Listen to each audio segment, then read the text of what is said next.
Being alone on the best team in the world, we all know people who slide from one compromised relationship to the next. Each time, they give it their all and get nothing. They suffer when they are single. But the bottom line is that they suffer even more when they have to realize that their partners have no real interest in being with them. They may have just been in the right place at the right time, filling a void, or being a welcome change. This does not make for love and a life partner, however.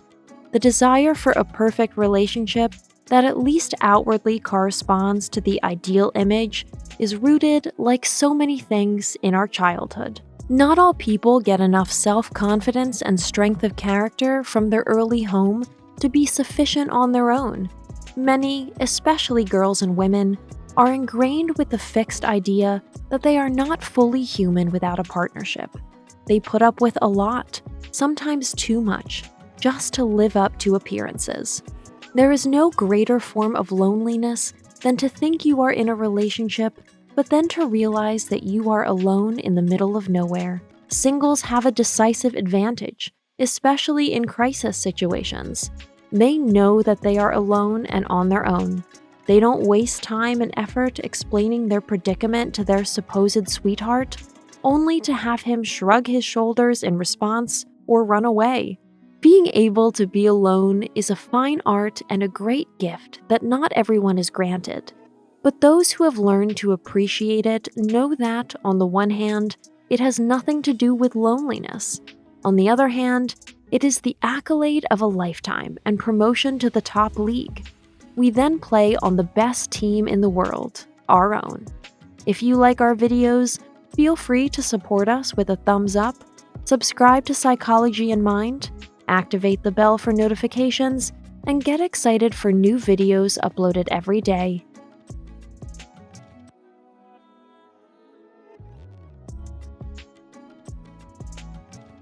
Better alone than in bad company. Needing a person is the worst condition for a relationship there can be. Not all people are good. Many recognize our neediness and exploit it shamelessly. To be degraded to a free household help is probably still one of the better forms such dependency relationships can take. The next stations are loss of respect, humiliation, and abuse. Once the negative spiral of exploitation and imbalance is underway, it constantly spirals downward. Women, in particular, are often willing to literally sacrifice themselves for the illusion of a little love. They talk themselves into this relationship and emphasize to others how great and rosy everything is. The rule here is that if it sounds too good to be true, it probably is. And really good products, as we all know, don't need any advertising. So anyone who has to constantly bathe their pseudo-partnership in a golden light and unctuous words is the PR manager of their life, but certainly not a happy person. The same applies to excessive self-promotion on the internet. Anyone who has to post one proof photo after the next on social media has only this facade in real life, nothing more. Tragically, as an outsider, you can't help these people out of their dilemma. Sooner or later, they believe their own illusions and mirages more than family and friends.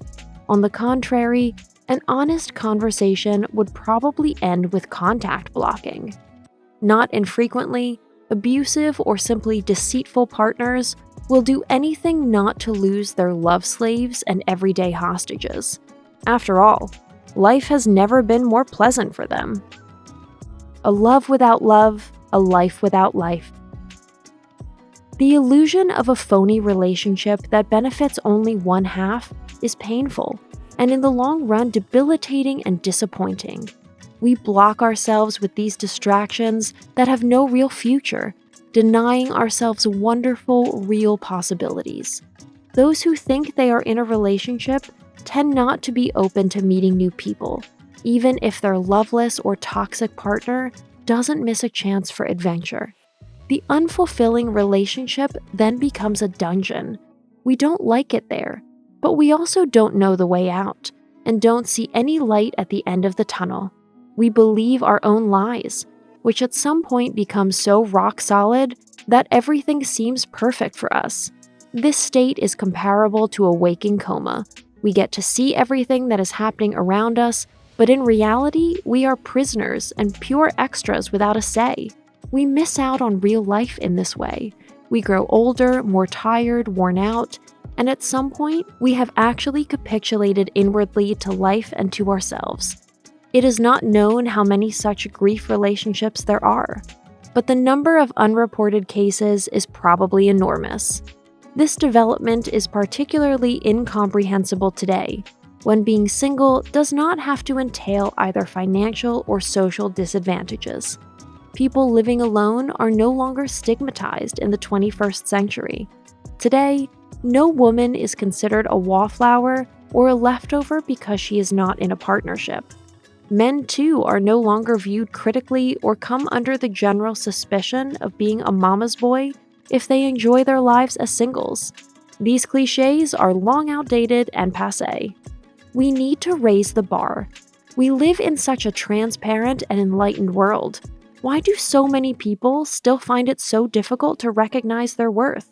Why do so many people sell their peace of mind and their heart, and to some extent their body, to the next best commitment seeker just so they don't have to be alone?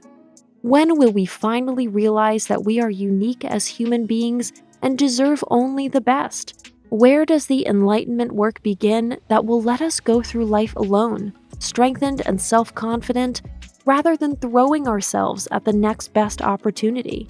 If you look at such desperate couples, it almost seems as if men don't know what's happening to them, while women, on the other hand, are already dreaming of marriage and choosing the names of their joint children after one drink in a dimly lit bar. The desperation is already written so strongly in our faces that we practice speed dating nonstop, just to finally find someone who wants to be with us. However, we don't even question whether we really want to shape our lives together with him or her truly and from the bottom of our hearts.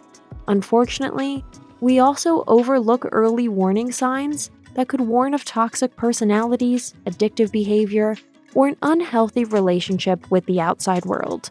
We don't question big issues in partnerships, or don't do so in time.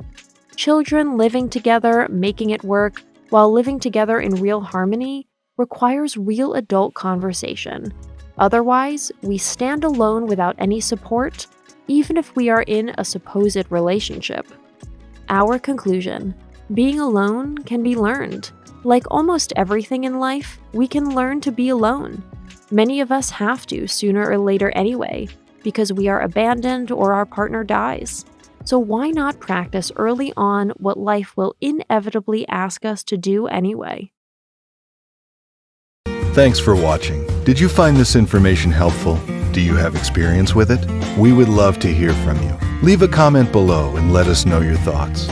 For more resources about mental health, self-improvement, and psychology, visit our website. You'll find the link in the video description where you can also connect with us on social media and sign up for our email list. Take care of yourself and have a beautiful day.